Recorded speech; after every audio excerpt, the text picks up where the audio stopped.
नाज़रीन, सामारो भरिसां अदालती हुकुम ते ज़मींदार जी निजी जेल ते छापो। 3 औरतुनि, मर्दनि ऐं ॿारनि समेत 9 घर भाती पोरियत बाज़ियाब। रिपोर्ट मूजिब डिस्ट्रिक्ट एंड सेशन जज उमरकोट जी अदालत में देह 337 जे रहवासी दरख़्वास्त गुज़ार महबूब अली पुट लाल बख्श चांडियो जी दरख़्वास्त बाद अदालती हुकुम ते सामारो पुलिस सामारो भरिसां ज़मींदार मोहम्मद परियल भुरगड़ी जी ज़रई ज़मीन ते मुबैना बांधी ॼाणायल चांडिया बिरादरी जे 3 औरतुनि, 3 मर्दनि, 3 ॿारनि समेत 9 पोरियत मज़दूरनि खे बाज़ियाब कराए वरितो आहे, जिन में 54 सालनि जी औरत अख्तर खातून ज़ाल लाल बख्श, 25 सालनि जी औरत मरियम ज़ाल मुनव्वर अली, सलीमत ज़ाल वक़ार अली, 30 सालनि जो मुनव्वर पुट लाल बख्श, 15 सालनि जो ज़मा पुट लाल बख्श, 10 सालनि जी राणी धी लाल बख्श चांडियो समेत 3 औरतुनि, 3 मर्दनि ऐं 3 ॿारनि समेत 9 घर भातियुनि पोरियत मज़दूरनि खे बाज़ियाब कराए सामारो थाणे ते आंदो वियो आहे।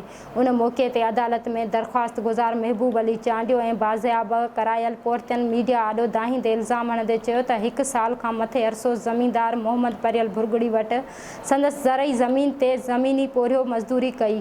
ज़मींदार असांजे पोरिये मज़दूरी जो हिसाब किताब न कयो ऐं ज़मीनी मज़दूरी जी समूरी बचत न ॾिनी ऐं खाधे पीते, बीमारी तोड़े, ख़ुशी गमी में कुझु बि न ॾिनो। असां ग़रीबनि जे पोरिये जो समूरो अजूरो हड़प करे वियो ऐं असांखे वाड़े जबरी पोरियो वठंदो रहियो।